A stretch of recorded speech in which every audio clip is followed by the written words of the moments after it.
Ipinasilip ni Jimmy Butler kung ano ang kanyang nagagawa sa playoff sa mga gantong laban na wala itong kanyang kapartner na si Stephen Curry.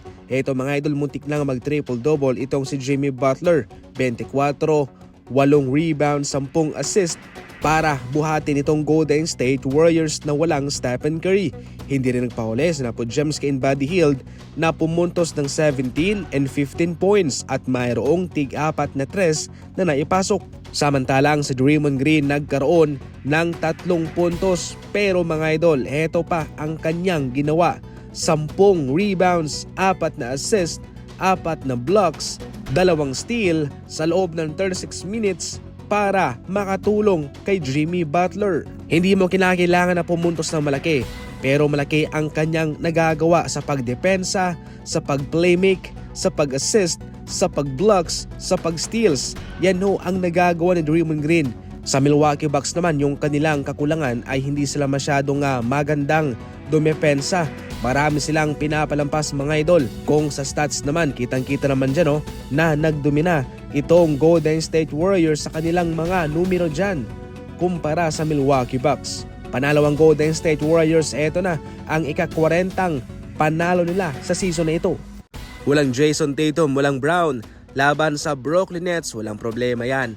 Dahil itong kanilang rookie na si Baylor Sherman ang nanguna kasama itong si Porzingis para pataubin ang Brooklyn Nets.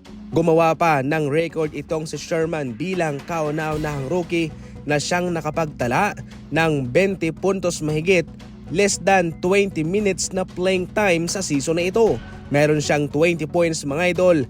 At grabe, 6 na 3 ang kanyang naipasok sa kanyang 7 binitawan. Si Porzingis naman 25 points, 13 rebounds and 3 blocks. Natalo ang Nets sa score na 96-104. Maganda itong nangyayari ngayon para sa Boston Celtics dahil marami silang armas na nagagamit. Marami silang option mga idol. Siyempre, idagdag mo pa sina Payton, si Derrick White, si Sam Hauser na kamakailan lang ay gumawa ng kanyang career high. Ngayon, itong kanilang rookie naman na si Baylor Sherman. Mukhang nagpapaalam na itong si LeVar Ball mga idol sa kanyang mga anak pagkatapos na sumailalim siya sa 3 operasyon at 3 blood transfusion dahil yan sa diabetes complication niya.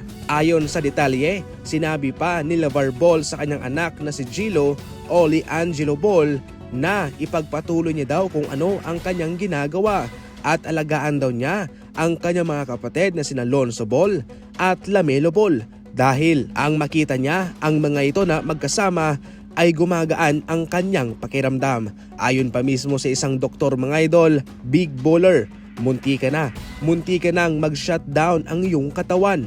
Pero syempre hindi po yun nangyari at naagapan pa talaga at kahit na nga putol ang kabilang paa niya ay patuloy pa rin namang ginagawa ni LeVar Ball ang kanyang ginagawa bilang isang tatay ng kanyang 3 anak. Walang nagbago, ganun pa rin naman siya tulad nung dati pa.